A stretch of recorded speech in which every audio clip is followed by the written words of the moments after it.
Halo Semanggi, selamat pagi. Perkenalkan, kami dari tim Kasen ingin mencoba sedikit membedah buku tentang bicara itu ada seninya, tapi kita lebih kepada pembahasan kenapa sih ketika berbicara sama orang lain itu kadang kita merasa takut gitu. Nah, sebelum saya lebih lanjut, saya akan kenalkan dulu dua narasumber kita ya, yang hari ini sangat ganteng-ganteng sekali ya. Mungkin yang pertama. Halo, salam kenal, saya Yusuf dari divisi sales distributor. Jadi saya di sini mau sharing-sharing nih terkait buku yang kita mau bedah. Selanjutnya. Halo Semanggi University, salam kenal, saya Dova dari divisi sales juga yang arahnya ke project ya, untuk project. Kesempatan kali ini kita akan membahas atau membedah buku. Saya sebagai narasumber di buku yang akan kita bedah bersama ini. Ya, terima kasih.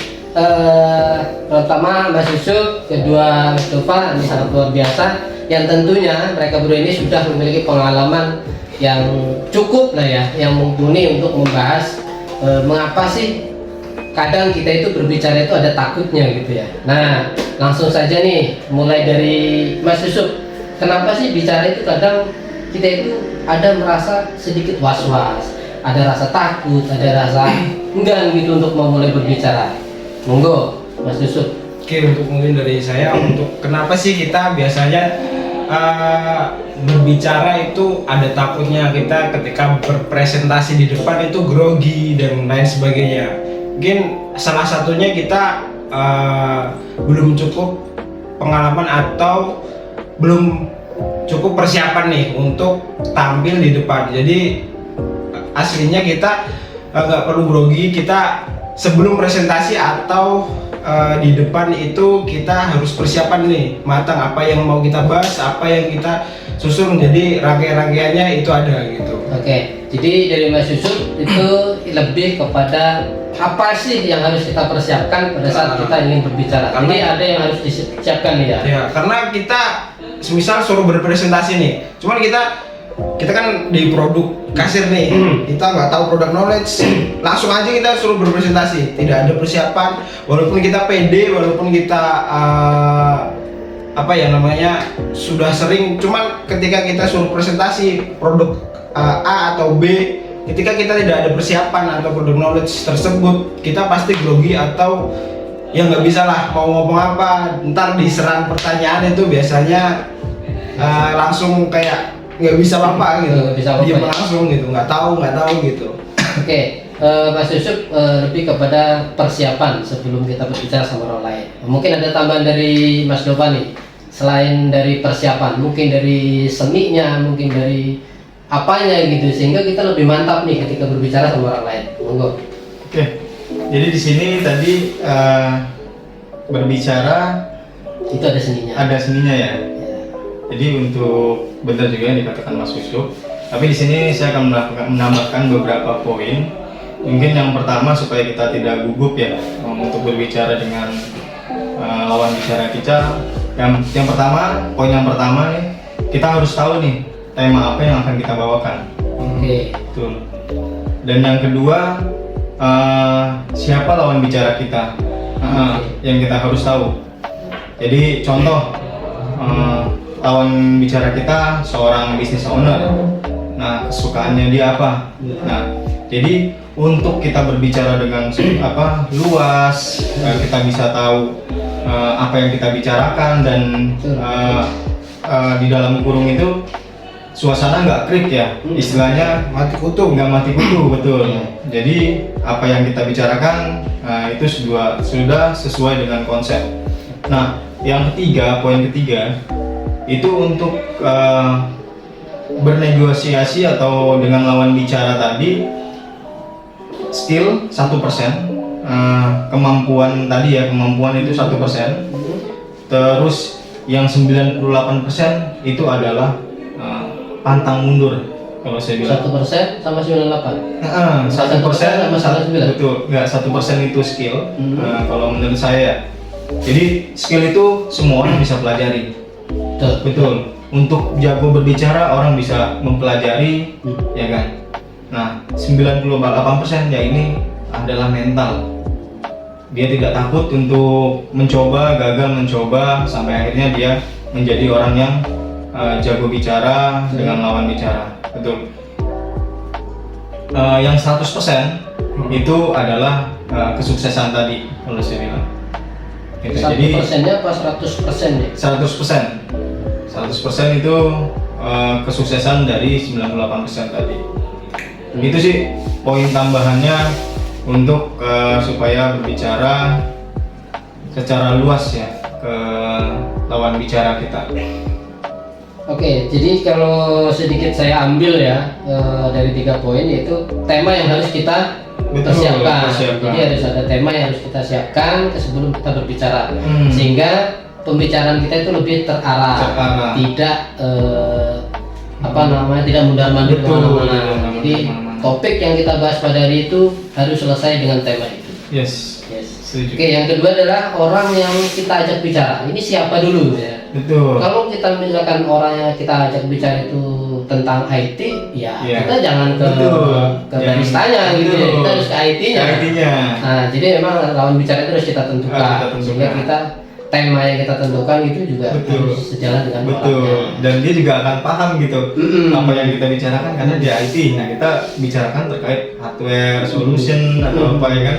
Nggak mungkin bahas mengenai ini apa keuangan apa gitu kan. Takutnya itu kalau misalnya ini ngalor ngidul lah ya. Harusnya kita membahas tentang IT, yang kita ajak ngobrol adalah tentang casing misalkan gitu. Jadi nggak nyambung, nggak paham gitu ya. Fine, itu yang ketiga adalah skill 1%. Nah, skill 1%, kalau skill ini kita bisa asah lah ya. Betul, kita asah. Itu kita bisa asah. 98%-nya itu adalah mental. Nah, atau beranian. Kita bisa nggak nih ngomong, berani nggak? Berani dulu gitu.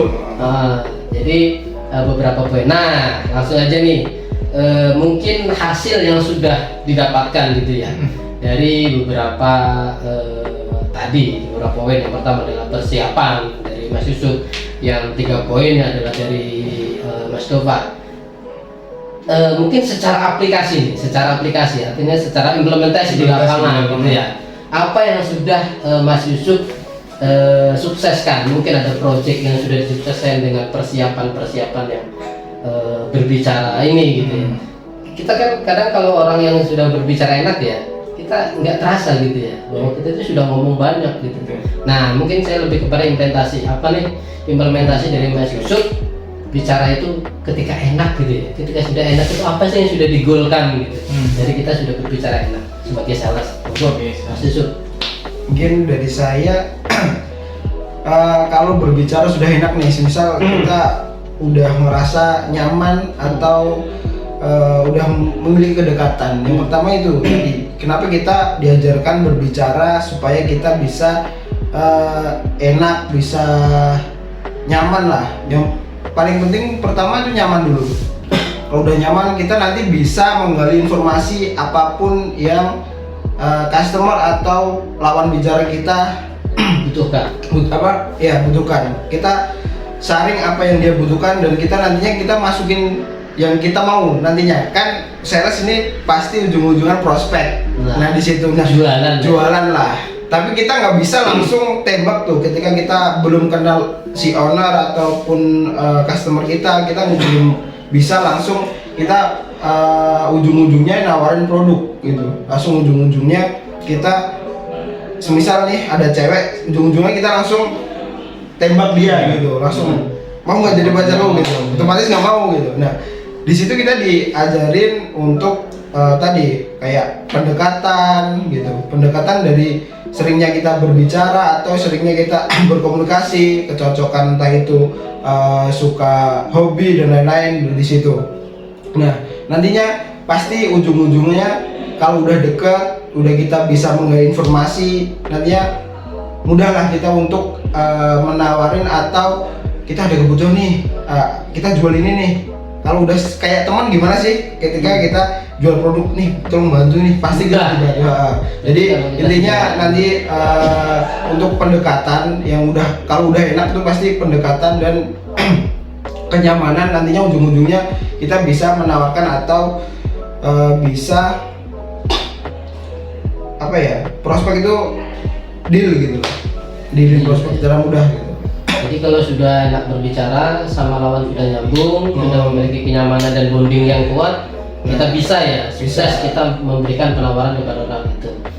Nah, dari Mas Doba mungkin ada tambahan terkait implementasi yang tadi Iya. Mas Deva ini.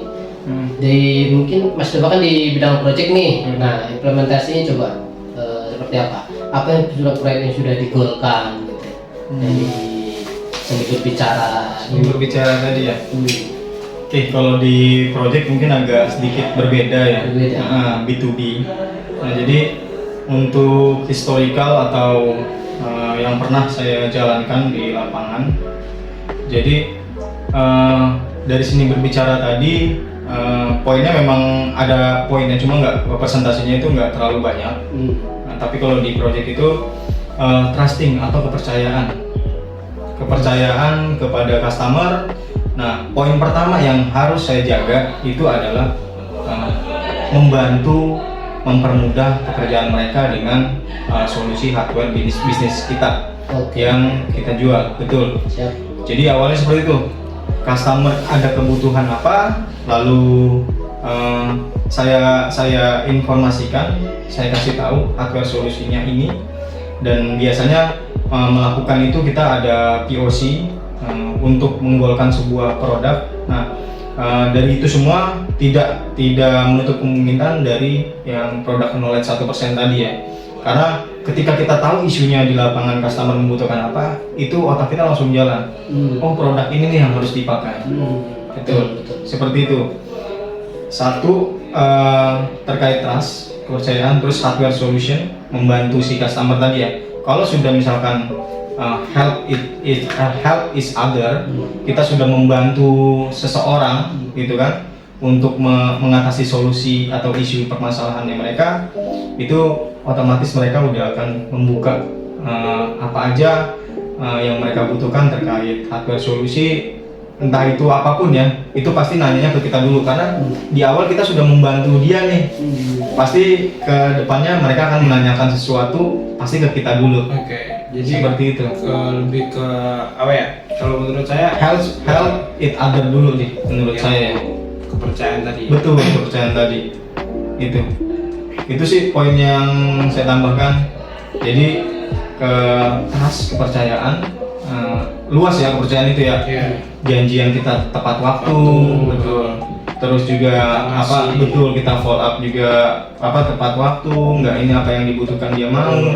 Nggak Terus cuma- kita juga menolong mereka dari permasalahan di kebutuhan dia. Ya, terus yang ketiga tadi itu memberikan hardware solusi yang tepat.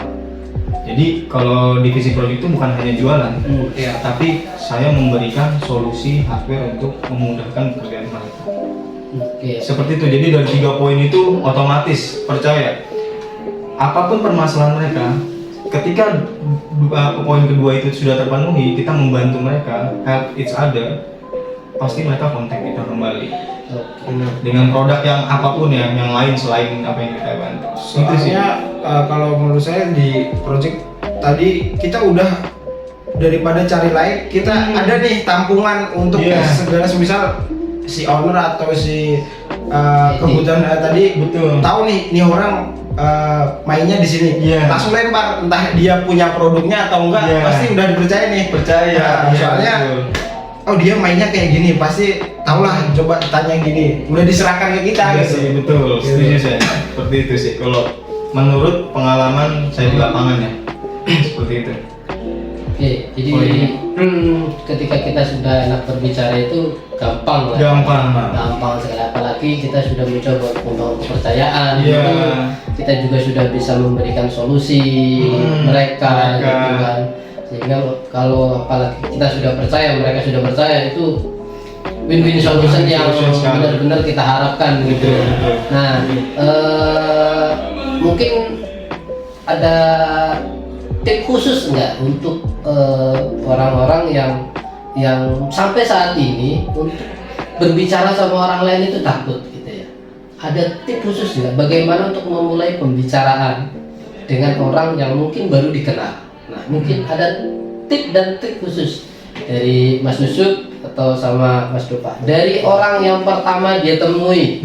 Mungkin ada mungkin kata-kata say hello apa gitu, yang kemudian orang itu bisa membalas apa. Kalau saya pribadi gitu, ketika ketemu orang lain gitu ya, biasa ini orang tujuan mau kemana. Contoh kita dalam satu lift ya, bahasa-bahasanya Mas mau lantai berapa gitu. Nah gitu, nah mungkin dari para narasumber nih ada tip khusus enggak gitu, apalagi di sales kan orang tahu ada bisnismen dikit langsung tik gitu, langsung coba untuk basa-basi. Oke, tip dan trik khusus untuk memulai berbicara ini untuk bagi para teman-teman yang masih memiliki rasa takut pada saat bertemu dengan orang baru. Nah, monggo, mungkin 1 poin aja, masing-masing 1 poin. Dari pengalaman saya tuh, saya dulunya kan nggak di sales ya, di marketing, di desain gitu. Dan saya terjun di sales tuh awam banget, baru banget. Jadi kerasa gimana kutu dari Masnya, gimana saya awal ketemu customer yang canggung banget, yang takut mau ngomong apa, bingung. Ternyata mulainya itu harus dari mana gitu. Nah, ternyata nggak sesulit itu. Jadi ada teori-teori yang kita perlu pahami nih. Yang salah satunya aja kita bisa entah itu perkenalan ataupun jadi bahan topik itu kita semisal lihat lingkungan sekitar nih gitu. Musimnya sering hujan ya di sini, atau tanya musim, atau tanya dari mana tempat tinggal, terus bisa juga pekerjaan. Di situ kita diajarkan itu. Jadi untuk bahan bicara itu kita bisa ngandelin situasi sekitar gitu. Jadi nggak seolah-olah misal kita masalah pekerjaan terus nggak gitu. Entah itu masalah anak, masalah hobi dan lain-lain, itu bisa dijadikan untuk bahan bicara gitu. Jadi semisal yang Bang Aan tadi katakan, ketika kita satu lift nih sama orang yang langsung ditanyakan kan mau lantai keberapa, itu buat kita langsung jadi pendekatan nih, buat respect dulu, daripada kita satu lift atau satu ruangan diem aja gitu, nggak ada bicarakan. Semisal kita di rumahnya owner atau lihat foto atau kalender figura keluarga, bisa dijadiin bahan bicara tuh. Anaknya berapa nih? Ini udah punya cucu, atau ini yang gimana keluarganya banyak ya, dan lain-lain gitu. Jadi kita bisa mengambil sesuatu di lingkungan kita, bisa jadi tema. Iya betul. Topik pembicaraan. Dari Mas Dupa nih, 1 poin apa yang 1 poin. Ya, satu poin yang mungkin sudah Mas Dova lakukan pada saat mungkin dulu kan pernah takut sama orang nih, gitu. Mungkin ada trik khusus gitu yang mencoba untuk sampai sekarang bisa dijalankan. Untuk menghilangkan rasa takut kita untuk berkomunikasi sama orang lain. Silakan. Kalau tips ini sebenarnya sih menarik sekali ya menurut saya, dari pengalaman saya pribadi. Dulu sebelum jadi sales, saya berangkat dari teknikal untuk ngobrol atau bertemu dengan secara langsung dengan customer itu belum banyak ya pengalaman saya. Tapi yang menarik di sini adalah saya banyak mengobrol atau chattingan dengan berbagai user, berbagai orang, berbagai businessman. Nah itu hampir kesamaan ya, cuma sekarang zaman sekarang itu kan digitalisasi, kita nggak ngeliat orang langsung, itu fine aja menurut saya kan. Tapi kalau yang dibahas di sini kan poinnya mungkin face to face, betul ya tadi ya, tidak di balik layar. Jadi ada perbedaan secara signifikan lah menurut saya. Jadi yang biasanya saya by online gitu kan, by WhatsApp atau by sistem untuk komunikasi dengan orang, nah ini kan harus face to face. Jadi poinnya ini dua yang mau saya sampaikan. Untuk yang poin pertama ini kan orang yang benar-benar tidak kita kenal ya. Betul. Tadi ya. Betul. Pertama kali kita ketemu dengan iya, orang. first impression-nya kita ke gimana nih? Ke orang yang pertama kali belum kita kenal. Tapi di sini saya mau note, pasti kita ke suatu tempat dan suatu wilayah kita sudah tahu kan. Contohnya kita bertemu orang di suatu perusahaan Pertamina gitu kan. Ya. Kita udah tahu nih kan, tapi orangnya itu kita nggak kenal yang tadi disampaikan di dalam lift kah, di tempat makan kah, tapi kita sudah tahu tuh. Nah, benar kata Mas Yusuf, banyak hal yang bisa kita bicarakan, apapun itu. Kalau misalkan di suatu wilayah atau tempat, ya kita udah tahu dia karyawan Pertamina nih. Nah, kita bahasnya ya topiknya terkait Pertamina. Nah, seperti itu. Gak mungkin lah kita jalan ke sini tanpa tujuan gitu kan, sales gitu kan. Jadi seperti itu. Jadi kita bahas, bener kata Mas Yusuf juga, setuju saya, bahas terkait ya pekerjaan mereka atau gimana sih di sini kerjanya seperti itu. Nah tapi jangan ada yang ditinggal. Apa itu yang nggak boleh ditinggal? Itu goals kita, Ya, tujuan kita. Jadi nggak asal ngobrol gitu kan. Kita hanya ngapain kita ngajak ngobrol dia tapi nggak ada tujuan gitu kan.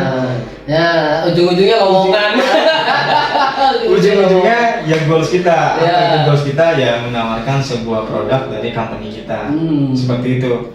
Entah itu kita bisa kasih kartu nama kita, selanjutnya seperti itu. Itu untuk pertama kali ketemu dengan orang yang tidak kenal. Kita bahas terkait selingkuhan tadi, setuju. Terus yang kedua, pertama kali bertemu tapi dengan customer yang sudah memahami atau pertanyaan terkait produk kita. Itu yang poin kedua tadi, kita yang sudah saya bahas di awal, kita harus tahu temanya apa dan kita bertemu dengan siapa. Itu. Jadi jangan malulah untuk kita mempelajari, mempersiapkan sebelum kita bertemu dengan orang tersebut. Persiapan sih, poinnya itu garis besarnya itu persiapan. Oke, jadi untuk teman-teman yang sampai saat ini masih memiliki rasa canggung, rasa takut untuk memulai berbicara, trik dan tipnya dari para narasumber adalah apapun yang ada di sekitar kamu, jadikan itu topik utama untuk memulai pembicaraan. Ya, mungkin itu saja yang dapat kami bahas. Dari bicara itu ada seninya, ya kan?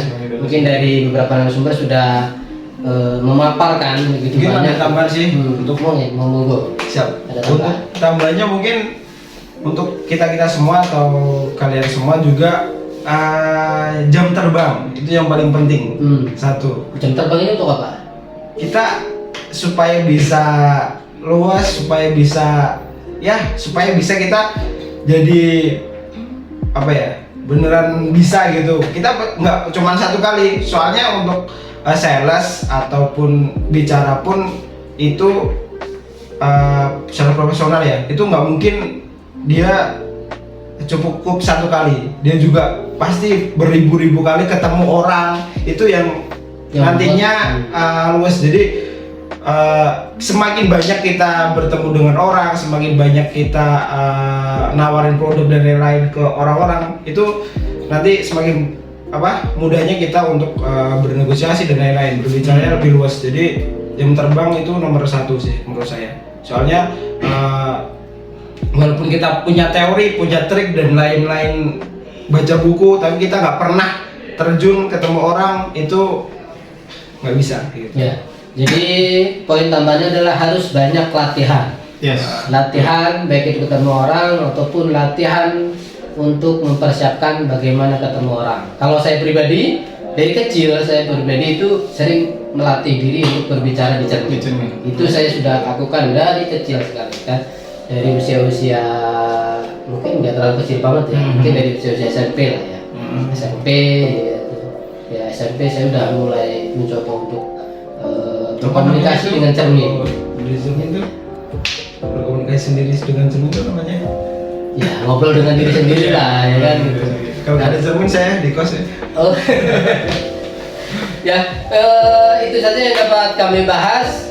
Terima kasih semuanya, terima kasih juga Semanggi. Semoga ini bermanfaat untuk kita semua, dan bagi siapapun yang sampai hari ini masih belum berani untuk berinteraksi dengan orang lain, mohon tonton video kami. Ya, saya akhiri. Assalamualaikum warahmatullahi wabarakatuh. Terima kasih. Waalaikumsalam warahmatullahi wabarakatuh. Semanggi. Thank you. Thank you. Bye. Bye.